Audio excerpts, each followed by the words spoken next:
You are now tuned in to the Cool Athletics Show. Before we get started, I want to give a special shout out to Elizabeth Artist. Thank you for this candle.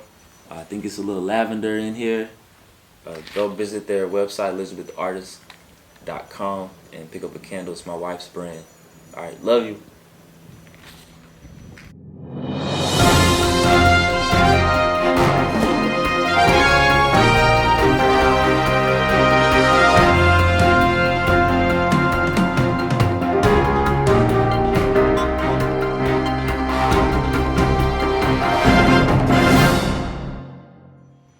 Welcome to the Cool Athletics Show. This is Kevin. That's my name. That's what I go by. That's what I represent. All right. So I'm named after my father. For those that don't know me, gotta shout him out. My parents.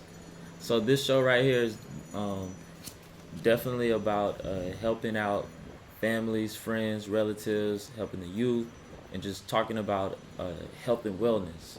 So we're gonna use handwriting as our means to help us out with dealing with stress, day-to-day issues. So you can come home after work, you can bond with your kids, you can bond with your nephews, your nieces, your cousins, and just work on handwriting to help you out with relieving stress. So I'm an occupational therapist, graduate of Tuskegee University. Uh, so right now I'm gonna show you a couple of pre-writing shapes that starts off teaching a child how to progress into letters. So one of the first pre-writing shapes is the basic shape, which is just straight line down. We have that's called the vertical line. Then we have the horizontal line, just line over, and then we have our circle. Those are the three main ones. So as you can see, these three shapes, if I put them together, you can create different images. Another pre-writing shape is diagonal lines, and if you put those together, you'll get the letter X. So that's what I mean by putting the pre-writing shapes together to form uh, letters, to form different shapes. If we're drawing a circle, we can form a sun, right? So that's what this show is going to be about. Um, so I'm going to flip the page and get into drawing our first shape. So Cool Athletics is my brand. So our brand, we use surfing as a means to help us out with health and wellness and dealing with day-to-day issues that come up. So right now I'm going to show you step by step how to create a surfboard. It's very easy using the pre-writing shapes that I just discussed. So the first thing you want to do is make a line down like that, real simple. And right now I'm using a colored pencil. Later on we'll go over tracing. That's another way to help out with teaching a child how to develop their handwriting skills. So right now we want to come down. We're going to make a curve. This is like a curved line, which is part of like a half circle, which goes with the pre-writing shape for a circle. So I'm just going to bring a curved line around down to the bottom, connect it, and it's okay. Yours does not have to be just like mine. It can be a little different at the bottom. I'm very new to the surf world. I'm still learning how to surf, but one of the things that I've learned from watching different shapers online is that there is a thing called a symmetrical board, and there's also a board called asymmetrical. So, an asymmetrical board allows the surfer to do different things while they're riding the wave. So, if your board is a little asymmetrical, it's all good. It doesn't have to be perfect. All right. So mine's a little asymmetrical, a little fat. I got a little fat burger board going. That's what I'm gonna call it. So after you have performed those two pre-writing shapes, you got a straight line down, half circle on the right, half circle on the left. All right. So my main reason why I'm using this color pencil starting off first is just to create those pre-writing tracing lines.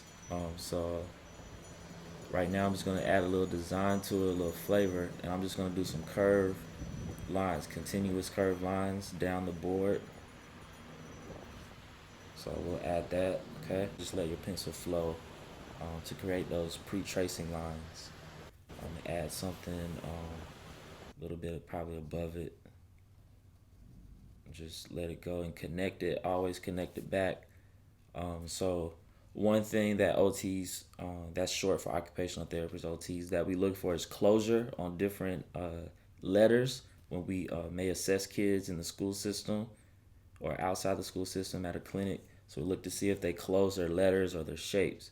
So make sure you close that up so you don't leave it open. Open would be just not connecting the lines. So I'm gonna connect the lines and close it. So there we go. So this is a surfboard right now. I'm just doing the top of the surfboard, so you don't see a fin. We'll get into that later on, probably in another episode. I'll draw a fin, surf fin that you actually put underneath the surfboard to help you coast across the wave. Some surfboards have more than one fin. Some have three. Some have four. I've seen. All right, so I'm just gonna get some colors to the side, crayons that I think that I want to use for surfboard. Athletic colors are blue and yellow, so I'm gonna go with those two. You could be creative as you want to, pick whatever colors. So after have my tracing line, if you're just working on this by yourself and you're an adult, you can just do, of course, do this yourself with the tracing. If you're working and you're bonding with like your niece or your nephew or anybody, this would be the point where you can present your tracing item, your surfboard, to your niece, nephew, or child, or son, daughter, and just have them take a marker and just trace over the lines. One thing you want to help them out with is my left hand. As you can tell, it's holding the paper down. Even though I'm tracing in a book and it's binded, I'm still holding my paper down to give myself some stabilization. So you just want to trace over. You don't have to do it any sort of way. Just free and relax and just let your hand just trace over it. Just help them out. If they're younger, you may want to put your hand on the top of their hand and help guide them over the lines so that they have a better accuracy. So I'm just going to trace over. All right. And if you can tell, I'm holding my pencil, what we call the tripod grasp, so 3 fingers. So I have 3 fingers on it. It's okay. Some kids have different grasps. Some people write this way.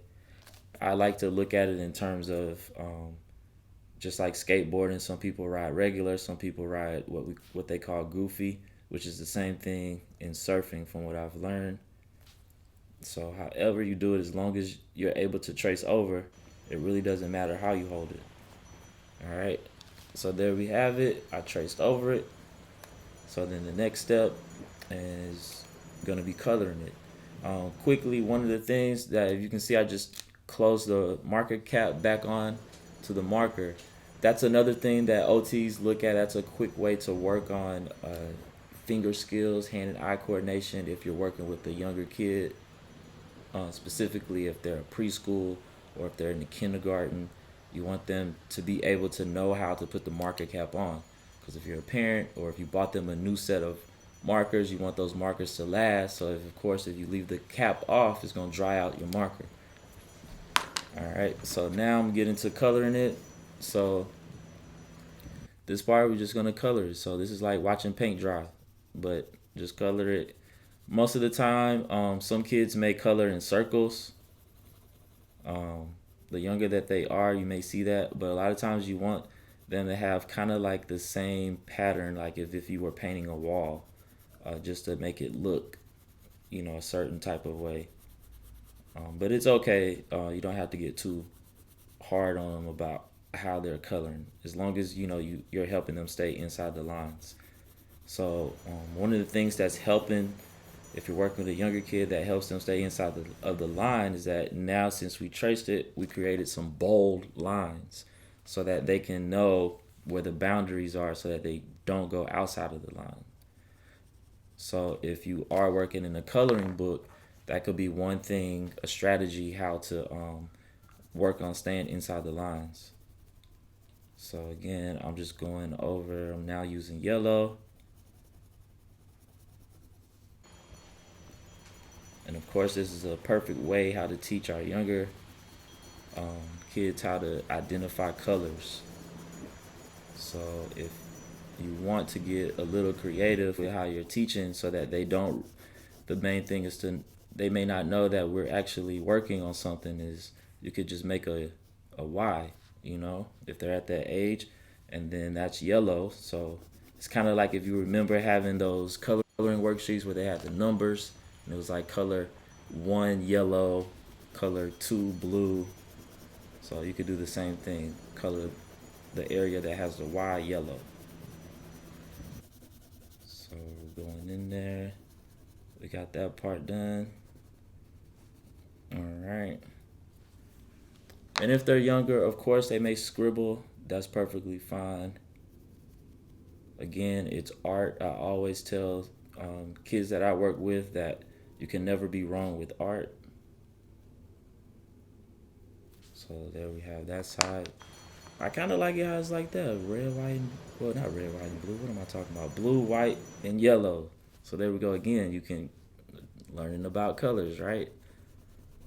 I just said the wrong colors. But we got yellow and blue. I'm gonna finish this side. And the cool thing about surfboards is that, of course, crayons are made from wax, and one of the things that helps the surfboard grip with their toes on the board is having surf wax on the board. Translating to skateboarding, you put your wax underneath the bottom of the board to help you slide across certain things. But in surfing, you put the wax on top of the board to help you grip your toes, grip the board. And then I'm just gonna write. This is another way um, to help you out with as far as handwriting goes. Use this pencil, color pencil, and I'm just gonna write surf board on here. So a lot of times when I'm showing a kid how to write, I just kind of make it step by saying like line down, come up, curve around. Same thing. Some kids may start from the bottom and go up. Some kids may start from the top and go down. If I just go off of what's faster for them. So if they start from the bottom to make their F, if they're able to do that quickly and in a timely manner, that's okay. And then I'm gonna start from the top, go down, make a B, down. So this is uppercase. So then I would just tell them line down in two big hops. And then of course circle, go around. Starts off like a C, but we just close it up. Then make our A, we do the same thing, come around, make that circle, and then I just say line down just to keep it simple. Then with our R, line down, come up, curve around. And then the same thing with the D, you want to continue to tell them make that circle around and then line down. All right, so then we get into tracing over. Again, I'm using marker, trace over the lines. And that's basically it. And then now if you want to correct them and when they're tracing, you can tell them to do from the top down, and it might be a little easier for them.